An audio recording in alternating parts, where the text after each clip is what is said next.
नमो नारायण। ओम नमो नारायण। हरि ओम नमो नारायण। ओम नमो नारायण। हरि ओम नमो नारायण। ओम नमो नारायण। हरि ओम नमो नारायण। ओम नमो नारायण। सभी पुण्य आत्मा ध्यान से सुने। ये आर्य समाज और सनातन धर्म एक ही परमात्मा के, एक ही ओंकार के मानने वाले हैं। एक निराकार ब्रह्म के उपासक हैं, एक सगुण साकार ब्रह्म के उपासक हैं। मैं आपसे निवेदन करूंगा, वो एक ही परमात्मा, एक ही सुप्रीम पावर निराकार भी है, और हम लोगों को क्योंकि देह में आते हैं, हमें समझाने के लिए साकार शरीर में आते हैं। भगवान ही, वो ओंकार ही, परमात्मा ही हम जीवों के कल्याण के लिए पृथ्वी पर अवतरित होते हैं। इससे क्या हुआ? सरल करने के लिए कि जीवों का कल्याण नहीं हो रहा, उसके लिए भगवान ने ये प्रेरणा दी, जिसे आप हम लोग सनातन धर्म कहते हैं। अंतर कोई नहीं है, परमात्मा दो नहीं है, कभी इस भ्रम में मत रहिएगा। वेद दो नहीं है, वही वेद हमारे आर्य समाजी भाई पढ़ते हैं, वही मंत्र हैं, वही मंत्र सनातन धर्मी पढ़ते हैं। वो मूर्ति पूजा को सामने रखकर पढ़ते हैं, वो ओंकार को सामने रख करके पढ़ते हैं। भाई इतना ही फर्क है, और कोई फर्क नहीं है। प्रार्थना सबकी बराबर है।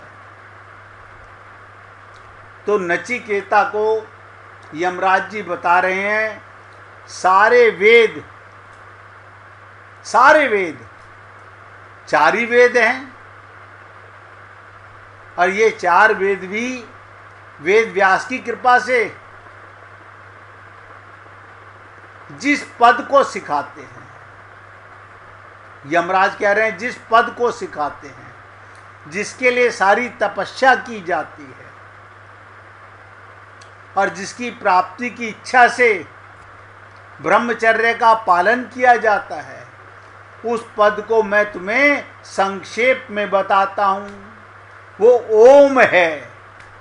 अब देखिएगा, यही अक्षर ब्रह्म है, यही अक्षर ब्रह्म है, यही परम अक्षर है। इसी अक्षर को जानने के बाद मनुष्य जानता है, जिसकी इच्छा होती है, ये न तो कभी जन्म लेता है, ओम ही आत्मा है, ध्यान दीजिएगा। ये ना तो कभी जन्म लेता है और ना कभी मरता है। मरेगा कौन? जन्म मृत्यु का जोड़ा है। शरीर का जन्म हुआ है, शरीर की मृत्यु होगी। आत्मा कभी नहीं मरती, ओम कभी नहीं मरता। अब आपको इसका पता नहीं है, आप तो शरीर के मरने की चिंता करते हो, और हम सब करते हैं। जितना ध्यान हम शरीर का करते हैं, उतना परमात्मा को पाने का नहीं करते। तो क्या कहा यमराज ने? ओम पैदा नहीं होता, आत्मा पैदा नहीं होती, मरती भी नहीं है।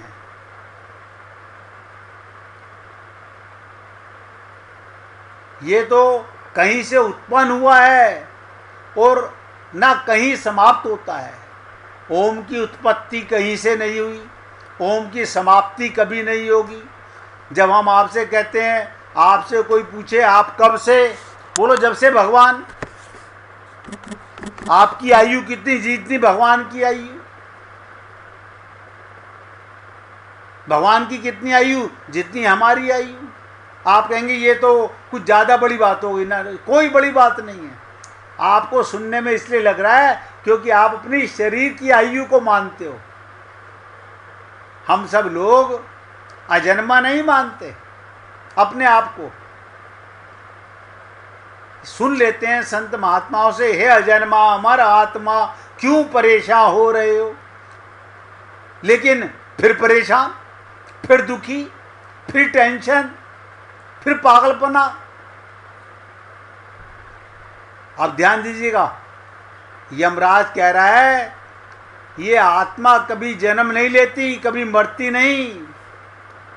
ये ना तो कहीं से उत्पन्न हुआ है, ना कहीं समाप्त होता है। ये अज है, अज माने अजन्मा। अब बताइए कितनी विशेषता है आपकी। ये अजन्मा है, यज है, अज है, नित्य है और शाश्वत है और पुराण है। ये शरीर के हत होने पर भी हत नहीं होता, शरीर के मर जाने पर भी आत्मा नहीं मरती। जो लोग सोचते हैं मैं मारा गया हूं या कोई मुझे मारने वाला है, वो दोनों ही सपना देख रहे हैं, अज्ञानता में हैं, उन्हें आत्मज्ञान नहीं है, उन्हें आत्मज्ञान नहीं है। ये दोनों ही सही स्थिति को नहीं जानते, क्योंकि ना तो मरता है ना मारता है। आप बताओ, जब कोई मारने वाला है ही नहीं आत्मा को। गीता में भगवान कह रहे हैं, रामायण में भगवान कह रहे हैं, लेकिन हम फिर भी कह रहे हैं मूर्ख कि हम तो मरेंगे। हम देखो कमाल की चीज है, यानी हम मरेंगे। हमारी खोपड़ी में जन्म का और मृत्यु का इतना बड़ा। इसी को समझाने के लिए कठोपनिषद में एक कथा आती है, 3 अध्याय के 11वें श्लोक में। अनेक संत महात्मा, भागवत में भी ये कथा आती है, कठोपनिषद में भी ये कथा है, और संत महात्मा अपने सत्संग में कई बार ये कथा हम लोगों को सुनाते हैं, और ये सेवक भी आपको अनेक बार सुना चुका है। आप हम सब लोगों को एक नौका रूपी, रथ रूपी शरीर मिला है। आप हम लोग कौन? आत्मा को। ध्यान दो, आत्मा के लिए ये शरीर रूपी रथ मिला है। आप रथ को देखते हो, रथ में क्या होता है? हाँ, हमें पता है। उसमें आगे घोड़े होते हैं, घोड़ों की नाक में लगाम होती है, उनके पीछे एक ड्राइवर होता है, अब पीछे सवारी बैठी होती है। अब ये रथ जो है पंच महाभूत का होता है, माया का होता है। इसी का जन्म होता है, इसी की मृत्यु होती है। और माँ अपने गर्भ से जन्म देकर क्या कहती है? मैंने पुत्र पुत्री को जन्म दिया। कोई ये नहीं कहती। आत्मा इसमें आई है तो ये जिंदा है, वरना शरीर ये तो रथ मिला है। कोई नहीं माँ बाप बताते कि तेरा शरीर परमात्मा को पाने के लिए मिला है, भव सागर पार जाने के लिए मिला है। अब परमात्मा ने कृपा करके जीव को, आत्मा को, ध्यान दो, जीव माने आत्मा, आत्मा को शरीर रूपी रथ दिया, और इसमें आपकी जो 5 ज्ञानेंद्रियां हैं, ये 5 घोड़े हैं। आपकी 5 ज्ञानेंद्रियां रथ को खींचने वाली, और उनकी लगाम आपका मन दिया। ये ध्यान दीजिएगा, रथ भी माया का। अब बहुत गहराई से समझिएगा, फिर ये मत कहिएगा हमें सुना नहीं था, हम इधर उधर मन को भटका गए थे। रथ भी माइक है, मरने वाला है। मन भी माया का है, बुद्धि भी माया की है, और चित्त भी माया का है, अहंकार भी माया का है। तो 3 चीजें समझिएगा, रथ शरीर, मन लगाम, बुद्धि ड्राइवर, और पैसेंजर आत्मा है। इस शरीर में अंदर आत्मा है, और परमात्मा उसके पीछे पीछे चल रहा है, साथ में बैठा हुआ है। एक एक शब्द पे ध्यान दो। परमात्मा आत्मा के बिल्कुल साथ है, चिपका हुआ।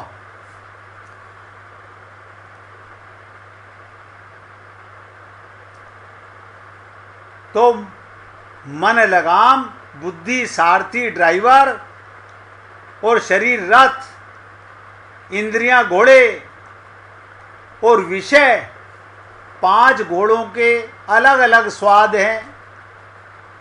आँख का अलग स्वाद है, कान का अलग स्वाद है, नासिका का अलग स्वाद है, रसना का अलग स्वाद है, और स्पर्श का अलग मजा है। ये 5 ज्ञानेंद्रियां हम सबकी हैं। देखो कमाल की चीज, 5 घोड़े, 5 अलग अलग स्वाद, 5 प्रकार के विषय हैं संसार में। छठा कोई विषय नहीं बना आज तक। 5 प्रकार के ही खिलौने हैं संसार में। इस प्रकार आत्मा मन इंद्रियों से युक्त होने के कारण, ध्यान दो, आत्मा मन और इंद्रियों से युक्त होने के कारण भोक्ता कहा जाता है। विषय इंद्रियों से परे हैं और मन विषयों से परे है। आप देखिएगा, आप देखो, आंख का विषय आंख ने देखा, वो आंख से दूर था, और मन से भी दूर था, लेकिन आंख ने देखा, आंख ने मन को कहा, मन ने बुद्धि को कहा, बुद्धि ने डिसीजन लिया, और हम माया में लग गए। भोक्ता कहा जाता है। आप हम सब लोग कौन हो गए? भोक्ता हो गए, भोगने वाले।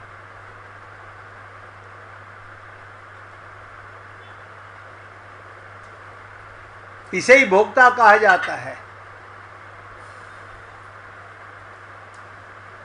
यहीं पर समझने की चीज है। मन से परे बुद्धि, ध्यान दीजिएगा, विषयों से परे मन, मन से परे बुद्धि, और बुद्धि से परे आत्मा। आत्मा लिप्त नहीं होती। और आज आपको एक विशेष बात बताता हूं, आत्मा किसी को प्रेम नहीं करती। आत्मा की कोई पत्नी नहीं है, आत्मा का ये कोई पति नहीं है, आत्मा का कोई स्वाद नहीं है मीठे खट्टे नमकीन का। आत्मा का तो एक रस है, परमात्मा। ये बाकी सारा संसार इस रथ के लिए, मन बुद्धि चित्त के लिए बना है। और आप और हम लोग सांसारिक विषयों में इंद्रियों से ठगे गए, इंद्रियां मन से ठगी गई, मन बुद्धि से ठगा गया, और सारा का सारा रथ जीवन मृत्यु के चक्कर में लग गया। यही सब प्राणियों में निगूढ़ रहता है, जो प्रकट नहीं होता।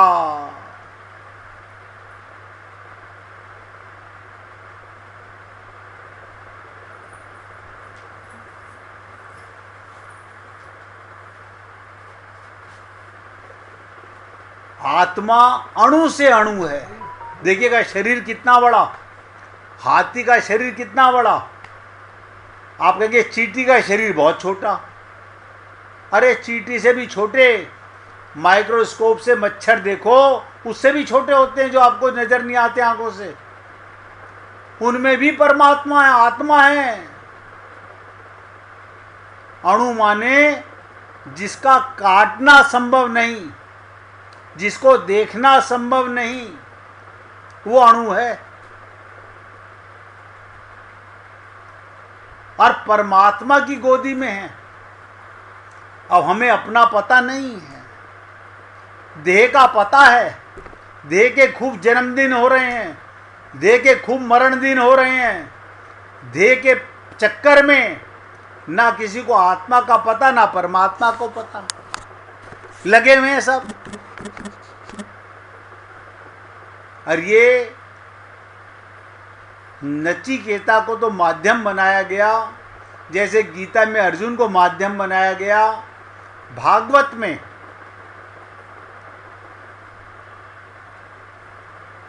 परीक्षित को माध्यम बनाया गया,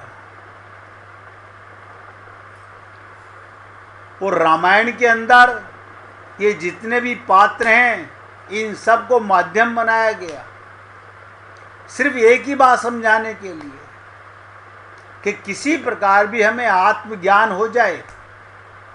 लेकिन कोई, मैंने पहली बार कहा था कल ईश्वर अंश जीव अविनाशी, ना ना, आप तो अक्सर बताते रहते हो, लेकिन हम याद करें तब ना, हम माने तब ना। हम तो अपने को शरीर मानते हैं, यानी मरने वाले को तो मैं मानते हैं, जो हम हैं ना मरने वाले आत्मा, उसका हमें पता नहीं होता।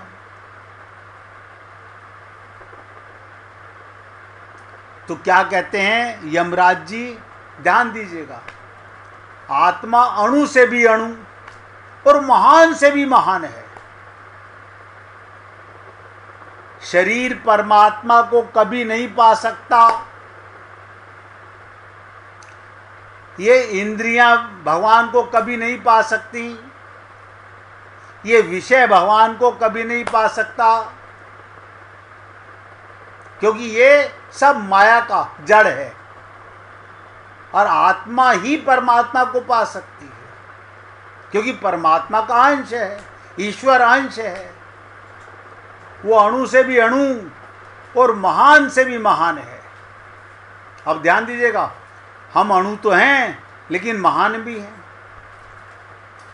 हम अणु भी हैं और महान भी हैं। आत्मा इस जगत की, ध्यान दीजिएगा, इस शरीर की गुफा में निहित है।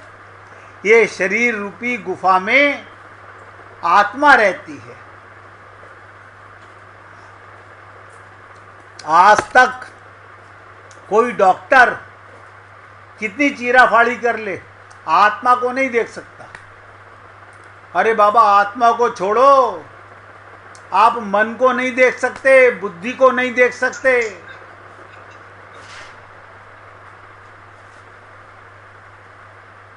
इसी में छुपी हुई निहित इसकी महिमा को संकल्पवान, ध्यान दो, जिसने संकल्प कर लिया हो, जो व्याकुल हो गया हो भगवान को पाने के लिए, जिसने कसम खा ली हो, अब सर फूटे या माथा, मैंने तेरी राह पकड़ ली।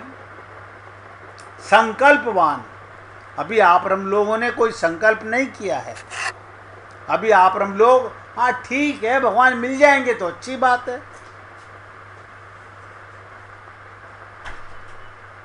और बहुत से लोग तो क्या बोलते हैं, हमें बड़ी हंसी आती है, भगवान की कृपा के बिना तो नहीं मिल सकते। मतलब देह तो तुम्हें मिल गया, सत्संग तो तुम्हें मिल गया, ये भगवान की कृपा नहीं है। तो मैं कहता हूं, सीताराम आचार्य जी ने कहा, निज कृपा से कभी अपने आप पर भी कृपा करोगे कि नहीं करोगे? इन पंडितों से सुन लेते हो भगवान की कृपा से मिलेंगे भगवान, तो हम तो तुम्हारे ग्रहों को मिटा सकते हैं, ग्रहों का जाप कर सकते हैं, कष्ट मिटा सकते हैं, डॉक्टर शरीर को ठीक कर सकता है, लेकिन परमात्मा को कोई नहीं दिला सकता, और उसको पाने का संकल्प ही नहीं है। आज मंदिरों में जितने लोग जाते हैं परमात्मा को पाने नहीं जाते बाबा। लाखों करोड़ों में से कोई एक व्यक्ति जाता है परमात्मा के प्रेम में, बाकी सब तो माया के चंगुल में शरीर का सुख, परिवार का सुख मांगने जाते हैं।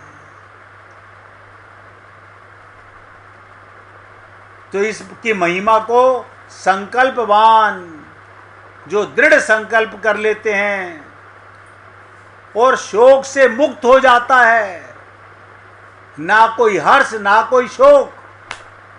देखिए, राम मुक्त हैं, हम मुक्त नहीं हैं। आप कैसे कह सकते हो?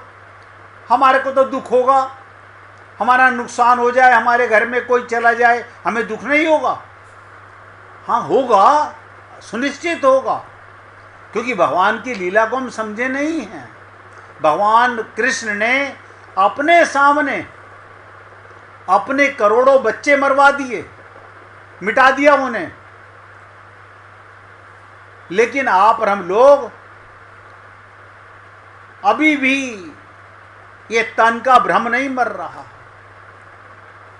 तो मैंने आपसे कहा, जो संकल्पवान पुरुष देखता है और शोक से मुक्त हो जाता है, शोक और हर्ष से, ध्यान रखिएगा मेरे दो शब्द, क्योंकि अभी आपके साथ हर्ष और शोक पर बहुत चर्चा होनी है।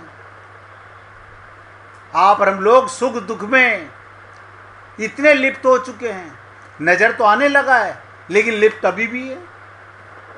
जो हर्ष और शोक से मुक्त हो जाता है, ये स्थित होकर दूरस्थ चला जाता है और सोते हुए भी सभी ओर घूम आता है।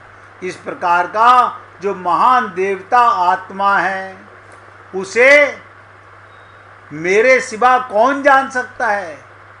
यमराज कह रहे हैं, शरीर में शरीर से रहित, देखो ध्यान दो, शरीर में शरीर से रहित तथा अस्थिर में स्थित इस महान सर्वव्यापी आत्मा को जानकर विवेकी लोग ना हर्ष करते हैं ना शोक करते हैं।